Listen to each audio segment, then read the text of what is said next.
Oh, hello, video request. While it is snowing outside, look at that. Isn't that wild?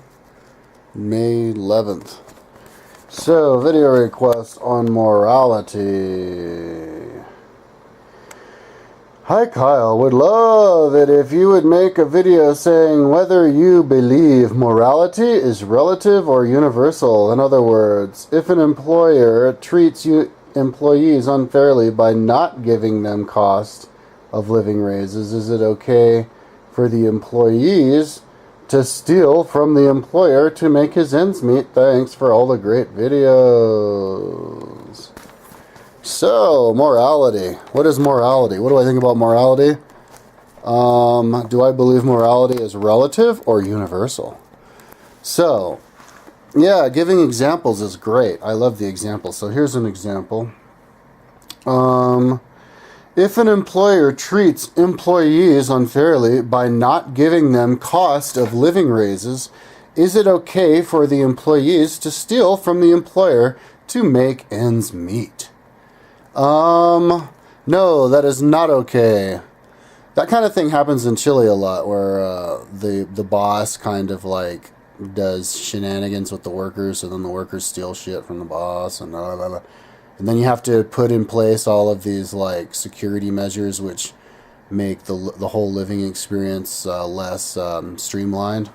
So your cost of living in general goes up. We need to, figure out a way to make our living efficient, so that our cost of living goes down. That's one reason why first world countries do better than a lot of third world countries. It isn't, because they have more exports or whatever. It's because they're more efficient.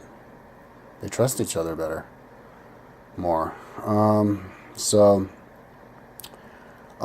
that case, if the employee is not giving you cost of living raise, you would get a job somewhere else that's more competitive. That's how it works. You just go to a more competitive field. You would go to his competition, and tell him and see if he pays more. It's how the market works. And if they're breaking the law, if we have a law that says you have to pay them a certain amount, then you would bust them on that. Or if you don't like the law, then you would go and change the law. You don't steal from somebody, Like if you steal from somebody, that's dishonest. You would just take it and not tell them. And if you take it and tell them, well, then he'd fire you or try to bust you for stealing. So, what you're talking about here is, the argument you gave is, so an employer doesn't give you what you think you're worth, so you're gonna like be dishonest and just take things from him without telling him. That's like that's crazy talk right there. Let's give some more examples, though. It would have been good if you, in the crest, you have given me more examples, but that's all right. I can give examples. Because that's basically how it works, Morality, figuring out the difference between right and wrong in all these different situations is basically what life is all about. And it's the study of history, the study of history with the development of all of our laws, the study of laws, history of laws. And it starts out by just little examples like this, and in which case do you do this, which case do you do that, kind of like with Solomon. And he was a great kind of judge, and people would come before him, in the Bible they have the stories, like the woman who says that her baby was stolen from her, and that her baby is the other lady's baby. So Solomon went to go and chop the baby in half and like give one half to one lady and one half to the other and call it good. But then the real mother like ran and said, no, give it to her. So then he said, aha, so you're the real mother, so he gave it to her. Stuff like that. So then in which case, when you talk about all these examples, then you would write them down in the history books, like kind of how Solomon's judgments made it into the Bible. And then that basically turns into your first version of your law code. You just set a precedent, and that's what Solomon did, so that's what we'll all do from here on in. And then it becomes, so in the beginning it's just like a suggestion, and then it's in the end it kind of becomes like a habit, a tradition, and then you would even write it into law, and then that's how we have laws now. So now we just skip the whole precedent setting stage and we just go, okay, what's the right thing to do? Okay, this in this case, and then you just write it down, and then you make it a law that everybody has to follow.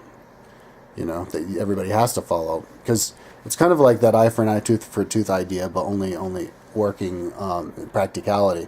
When you make it so that you have to follow it or else, then you do. Kind of like the speed limit. You follow the speed limit. If you pass the speed limit, you have to pay a ticket. That's simple.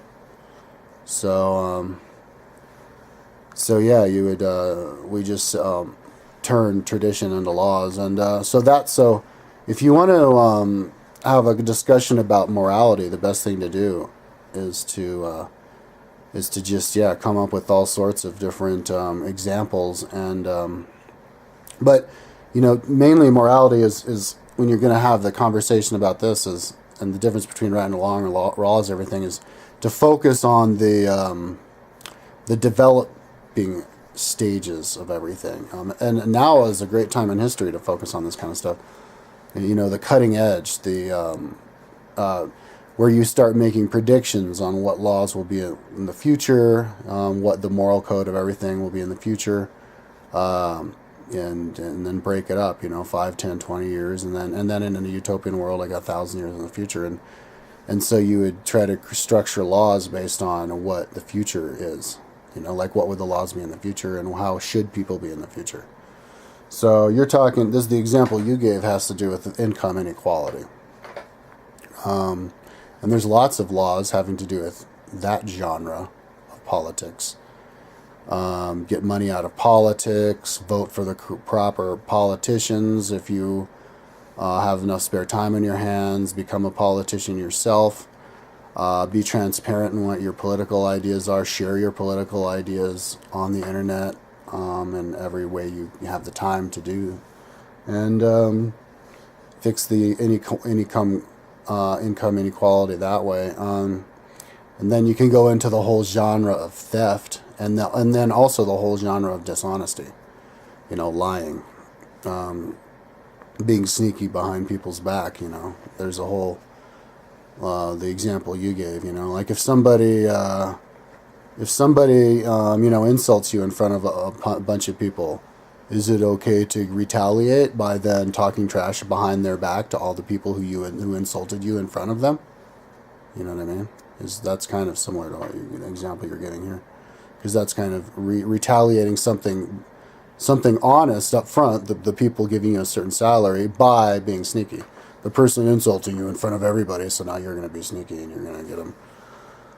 You want to, if you're going to, if you have a foe or whatever, like this people, the employer versus employee, if you have your foe, the best way to defeat your foe is by being honest, is by beating them, because if you're ever dishonest and they bust you on your dishonesty, they can focus on that and then call you dishonest, and then you don't have a leg to stand on. You need to be a person who stands by everything you say. Otherwise, if you're dishonest, then everything you say, well, it's like, well, are you honest or dishonest now? Oh no, this time I'm honest, so now you got to stay honest.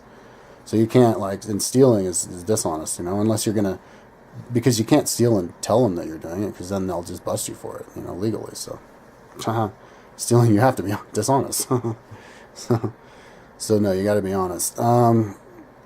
But yeah, morality. Just do a video about morality. Is that all they asked? I think that is. They didn't give me a whole lot to work with. Saying whether I believe morality is relative or universal. Is it relative or universal? Well, it's relative. That's the whole thing about studying it with history. History is something that changes throughout time. And laws change. Like in the Bible says that, if a woman gets pregnant by a man who is not her husband, then she needs to drink the poison juice to kill the zygote, and which makes sense.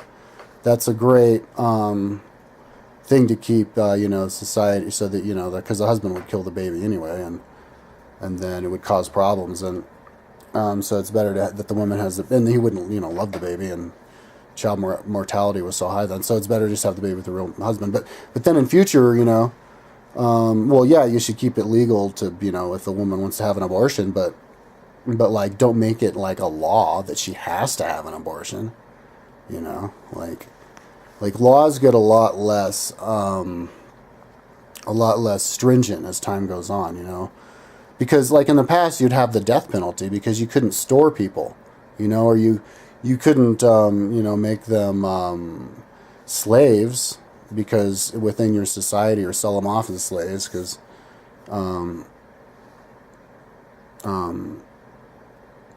I guess there were just complicated reasons for that.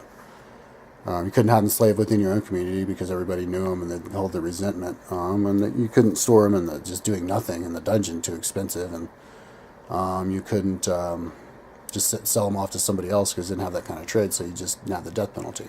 Nowadays, you just give people life sentences. So and there's one about morality with the death penalty.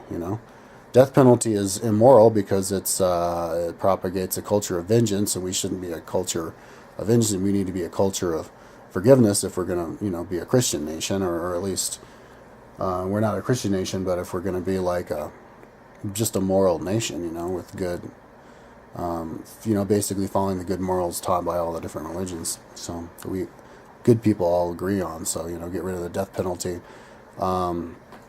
Abortion. We all agree that it's right for your own decision to do what you're going to do with your body, personal freedom. So that's moral. So we're starting to figure out like what the difference between right and wrong, what's moral and immoral, and I think it's relative, and we're starting to find the trajectory. Like the patterning, all the little algorithms of the direction we're going. And yeah, we're going from a direction of control where we have less freedom and we have to be more of a kind of like a unit where we all follow the same rules in order to survive, to a more open and free society where we can all do what we want.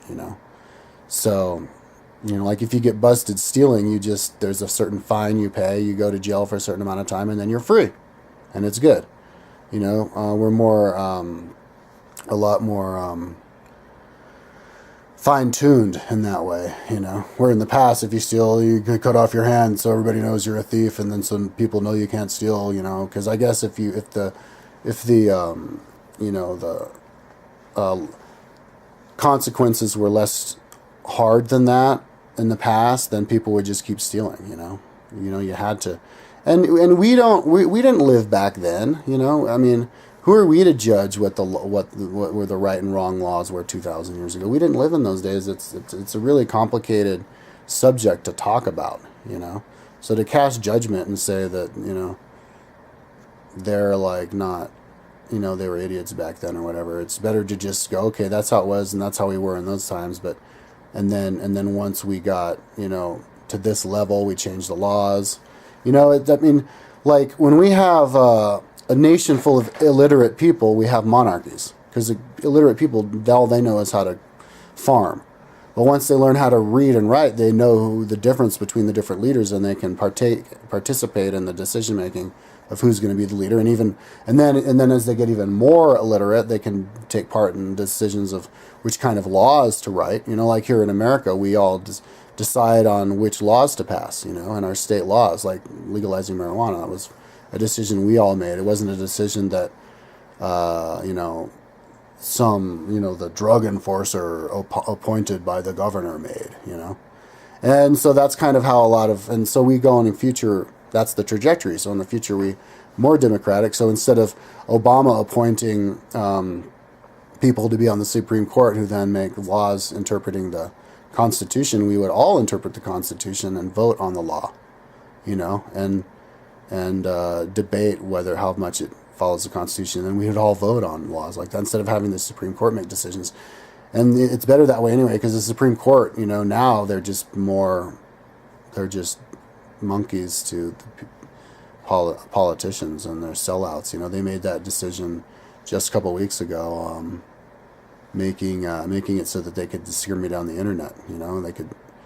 The servers could make certain websites, hide websites, block websites, on whatever they wanted to. There's no more freedom on the internet. And then the Supreme Court made that decision. And the Supreme Court made a decision to that anybody can, donate as much to the politicians, and so they don't. So maybe once we all can have a say, we can all have a better, more of a democratic society, more of a democratic process, which is better for create higher living standards and look out for everybody better, more so. Yeah, but it's we come to the knowing what I'm really high right now. That's why I'm having trouble talking. But we find out the difference between right and wrong and morality through communication, and it's funny how a lot of people now just are totally confused about the difference between right and wrong. I was watching this panel by Sean Hannity, and they're talking about marijuana, and they had some little fat dude on, and he's like, yeah, like we're going to have so many deaths from the legalization of marijuana now. And everybody started laughing because nobody's died. And there's some cop who said that too. There's been like 30 deaths so far in Colorado from weed. It's like, no, they haven't. You can't die from weed. Anyway, and then the guy goes, yeah, I mean, what we're doing is we're sacrificing our morals for the dollar.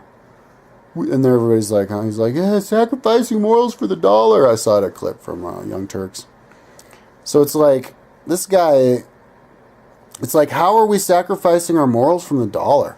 I would love it if in that panel they would have asked him that, but Sean Hannity instead just goes to somebody else to say something else, but it's like, see, there's the juicy part of the conversation right there. Let's hear this little monkey guy, try to explain why legalization of marijuana is like being a sellout and sacrificing your morals for the dollar. That reminds me of a comment I got actually just today on one of my YouTube videos. Somebody, Marcus Normack, who's been commenting on a lot of my videos lately, but he goes, I was like, yeah, dude, weed makes you, it's like, because it says on the pamphlet, I was reading the pamphlet, yeah, don't smoke weed or you're going to drive a car. And I go, what?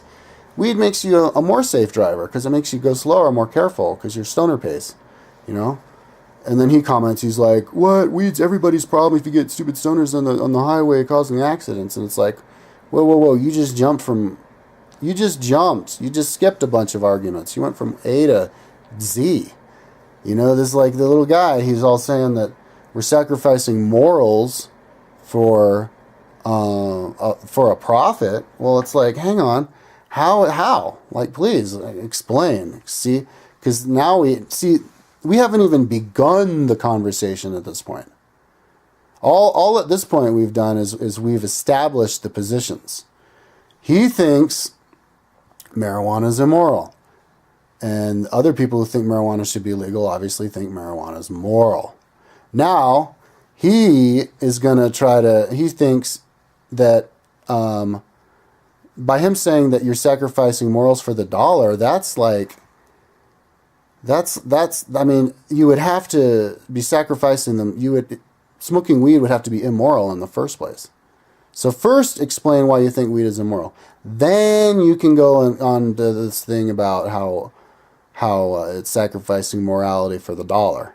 But don't just start your conversation that way, because we haven't come to an agreement yet that smoking weed is immoral.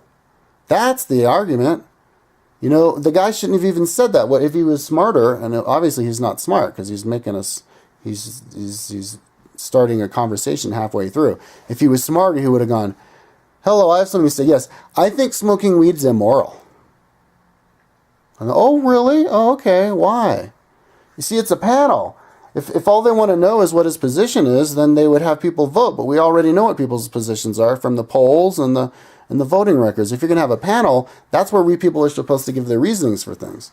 But they didn't give the reasons. What they did is they had some idiot dude have a to Z argument, and then they just didn't ask him any questions, then they moved on to somebody else. And then it's like, what? They're going to have a bunch of idiots giving A to Z arguments?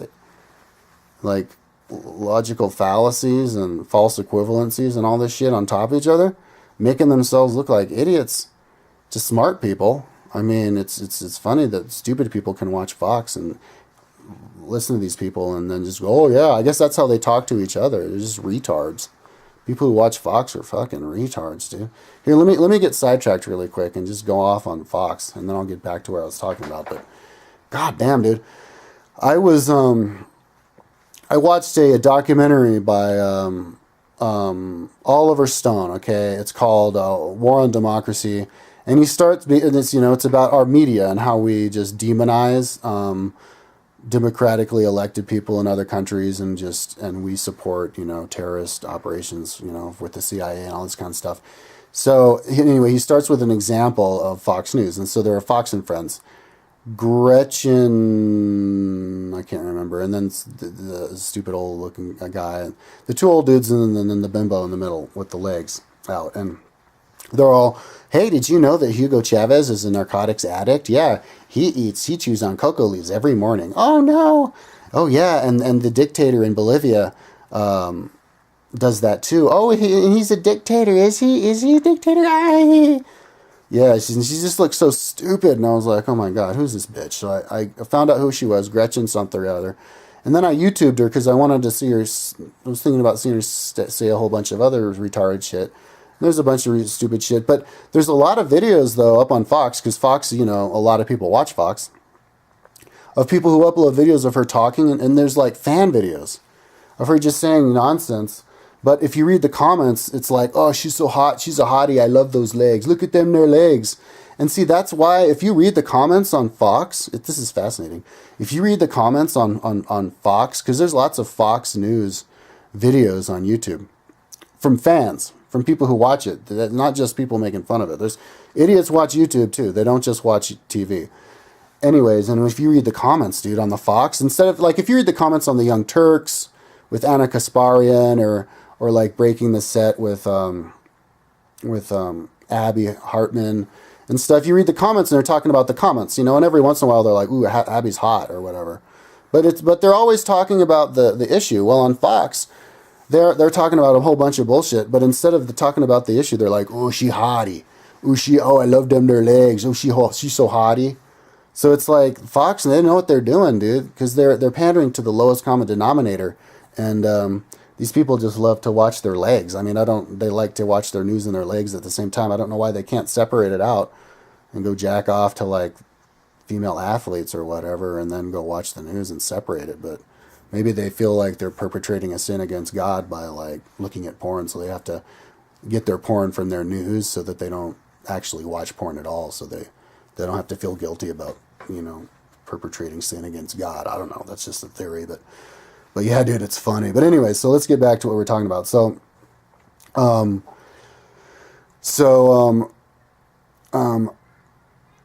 the difference between, oh shit, I think I may have forgotten what I was talking about. We're talking about morality difference and Fox News and figuring out what the difference. Oh yeah, so Fox, they have those false equivalencies and those idiots on there with those arguments, and it's like, well, why don't you tell me first, like, why marijuana is immoral? And you know what? If you're going to be dealing with retards like this who don't give reasons, who just like put up forth their opinion, and then come up and then think that they're giving an argument by then getting to the next level and going, yeah, and I got something really snazzy to say. Listen to this one. Yeah, like sacrificing morals for the dollar. You see, like what? Like, why would you sacrifice morals for the dollar? Like Jesus didn't like the dollar. He said, "Giveth unto Caesar what is Caesar." He didn't like money. You see, they think they're being all smart, or the other dude with the argument with the car. Like, yeah, you see, we all share the road, and so if you're high on the road, then you're sharing the road, and so you can't be high because the highness. It's like, I don't even know. So you have to start with the conversation, with the number one. So let's start with number one. Oh, so anyway, so if you're dealing with a moron who can't give an example, who just gives you their idea of what they think about stuff, because that's what's been programmed into them, and they have shit programmed into them that they don't, and they've never been given the concept of having a reason. You come up with the reasons for them, right? And then you list the reasons for them, and they go, no, not that reason. And it's like pick and choose. Now it becomes multiple choice. Oh, are you saying this retardation because of this? No, not that one. Okay, because of this? No, not that one. And then you start listing them. And then once you've exhausted the entire list and it's none of those reasons, that's when they're going to start to question themselves. And they're going to go, huh, maybe marijuana isn't immoral. You know, it could be like with the little monkey retard, the little pig face boy. You go, yeah, and it's funny. The stupid people, they're always overweight. It's like, get some exercise and maybe you'll get some fucking blood flow in your brain. But it's like, okay, so why is marijuana immoral? Because everybody know the Bible says. Okay, the Bible doesn't say. Okay, because everybody say. Okay, well, because everybody say doesn't make it like that. And then you give them examples. Everybody said that slavery was legal, you know, in the South. Slavery's bad. Now we agree with that. Everybody said that you should have separation of races, and now not everybody say that now. Okay, so same thing with weed. Okay, so what other reason? All right, here, I'll give you the reasons. Yeah, don't overheat their brains because they get upset with you and then they yell and they run off and you can't even start the conversation. So it's better to just list the reasons. Okay, so maybe marijuana is immoral because immoral. Marijuana is immoral because now you're smoking something that's free, and so now the big companies who pay for all of your TV advertisements aren't going to be making as much money, so then your TV will go away. Well, then you could replace that with other people advertising on your TV program, and TV program stays. There you go, problem solved. Maybe you think marijuana is immoral because when people smoke it, then they leave their ovens on and they burn their houses down, and then their babies die in the fire. And it's immoral to kill your kid. Okay, well, you have to prove to me that marijuana makes you burn your house down. How about all the people who smoke marijuana who don't burn their houses down? Like, wouldn't you want to protect them? And then how would you tell them that it's immoral to smoke marijuana? I think I pretty much argued that one. Like, where's the results on it? You know, just because people say that people burn their houses down on weed doesn't mean that they're actually doing it. You have to come up with the evidence. What else? Marijuana is immoral because it makes you retarded and you can't have a short-term memory and we can't have a society of retarded people. Okay, well, marijuana has different effects on different people. And some people it makes retarded, other people it gives them motivation and gives them imagination to create things. All the people who've created amazing things were high off their asses: musicians, comedians, artists making movies, storytellers, authors, and then even inventors inventing stuff. So, because it increases your interest in stuff. So, you know, it can't be immoral in that way. So, what else? And what other way could marijuana be immoral? Because your animal could eat it. You could bake a cookie and then the cookie could fall on the floor and your animal could eat it and die. Well, your animal could eat it even if there's no weed in it. The animal dies from the butter, not from the marijuana. So anyways, you just list off those, and I mean, I can't think of any more now, but that's what you do. And then they go, oh, and then they recalibrate and they think twice, and then they become on your side. The only reason that stupid people believe in stupid shit and have their morals twisted and turned topsy-turvy, and why you left a pretty lame-ass example, dude. But whatever. I mean, it was good. It was good for just a quick example. I'm sorry, I don't want to say that you're stupid. It was good for a quick, first off-the-cuff example, and there's lots of stuff you can talk, because that's the kind of example a lot of people give. But that's a stupid person's example, the one that you're giving. And so the mere fact that you're having all these simple arguments is basically, it's like an open, festering floor. You know, society is begging us to communicate more, to decide the difference between right and wrong. But if you're going to decide the difference between right and wrong, the people who are going to, you know, be the best at debate club on this kind of stuff are the people who have historical reference to say that, you know, well, this is how they did it, it worked well here, this is how this country did. Also, you know the other laws of the other countries now, but, you know, like, this is what they did this, and it caused these problems, caused this war, so then they made this new law which made these improvements, and then you can have a trajectory of the future and start predicting the future. The people who are going to have the most people following them are the people with the clearest idea of the future, of a positive future. The people with negative futures of just crap are just people who are basically crazy, and and looking at the world like in a negative way, which is a completely false way. So then they project a completely false future, a negative future. Glenn Beck wrote a book a couple years ago about a future of like a 1984 type of Holocaust future, because that's all he can perceive. And so when he talks, that's what nonsense comes out of his mouth. He only focuses on the negative. We're losing our freedoms. We're losing our freedoms. They're allowing all these people to get abortions. Losing our freedoms. It's like, wait, no, that means you're gaining your freedom. Losing our freedoms, legalizing marijuana. It's like, what? This kind of shit. Oh man, I lost my train of thought. So, totally lost my train of thought. Yeah, so conversation, man. That's how you get to know the difference between right and wrong and morality. And the people who believe in freedom for the individual are the people who historically are going to be the correct ones, because we get more and more personal freedoms. In the past we had so few personal freedoms. Serfdom in Europe, it was basically like slavery. You couldn't even leave your lord's land. You couldn't leave. So now you can leave. And in more primitive countries, you can't go from one part of the country to the other. Now in America, you can go anywhere. So, if they start setting up checkpoints between states, you're going backwards. This kind of stuff. So yeah, personal, like all that, like there's all sorts of subsectors in the whole conversation of morality. You could have sexual morality. What's the what's sexual predatorship at work and what's not?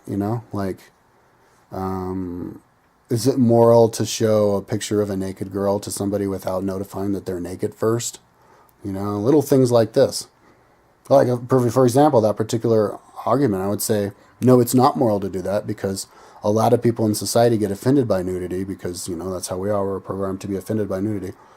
And so you want to ask them if it's okay. You just want to be like, that kind of stuff. So anyways, you could go on and on. So, but talking about, if you want to give me another video request, and then just list all the little moral arguments and have me tear them inside out, that's where the juice of conversations starts. And that's where it's great. That's where we all figure out the difference between right and wrong. That's how we can create laws that are good, that benefit everybody, because we flesh out the ideas and we actually scientifically figure out which laws are good to enact in the society that you happen to be in at that particular time. You can't enact a draconian law that's just too unrealistic to carry out. You can't have, because then nobody will follow the law, and then nobody will know that the law even exists. Examples of draconian law would be 13 states oral sex is illegal. So what, if you accidentally bust into somebody's room, you have a moral obligation to arrest them? That happened a couple of months ago. There was somebody who was complaining of noise, so he busted in the room because they didn't hear him. They were having oral sex, and he arrested him for it because it happened to be illegal in that state. That's just ridiculous. So you need to change the law. That's a draconian law. But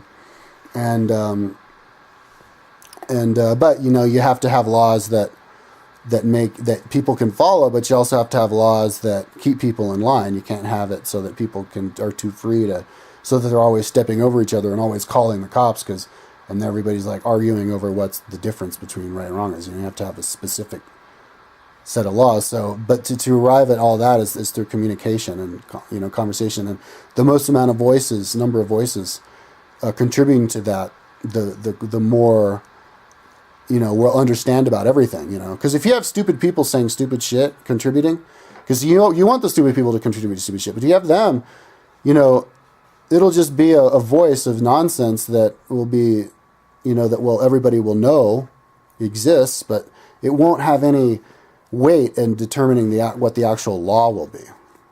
So that's why it's good. You shouldn't be afraid of letting everybody put their input, when you're going to decide on which laws to have. But that's also why you don't want to have it too democratic. If it's too democratic and you let too many people just raw vote on some law, then you could have them vote in some bad. So that's why you also have to want to have a balance on how republic it's going to be, how you know how much power the people who we elect into office are going to have, and how democratic it's going to be. And but all that is arrived at through conversation, and that's where schools would be great. It's just debate club. I've made predictions that schools in the future will be all about debate this, debate that, and you'll have the best debater, the smartest people. You know, the cream rises to the top. The people are number one in their class, not from their grades, how much ass they kick in their school, but how good of debaters they are, how good of presenters they are, how many arguments they can give to all the different things. You know, how good of leaders they are, and that's how what fleshes out, which will separate the cream from the crop, or whatever, cream from the chaff, and have good leadership in the future through communication. The people who can communicate the best, and because if you can communicate the best, there's the most going on in your head, which means the most you understand the most, and you're the smartest. You know, you can't have a healthy society doesn't have stupid people in power who can just hide behind giving false, like, plastic answers, yes, you know, and then just change the subject, or not even answer the question, and answer a question by answering a completely other question, as though you ask another question, you know, like Ted Cruz does this. Do you want to be president? Well, I want to do what's good for the people. It's like, just answer the question, you know. So anyways, that's what I think about morality. Morality is the fine-tuned, is the very subtle, the constantly changing and moving aspect of our legal system, and the interpretation, the way that we interpret everything that happened in history. You know, it's where the creativity, the creative side of our brain, and the analytical side of our brain meet, and where we can use our imagination and our whole brain to come up with just, you know, who's cool and who's not cool, you know, and what the future will be like, and what future is cool, what's not cool, and all that juicy stuff, man. Morality. But yeah, examples. If anybody wants to give me specific examples, that'd be the fascinating thing to talk about. Okie dokie, peace out.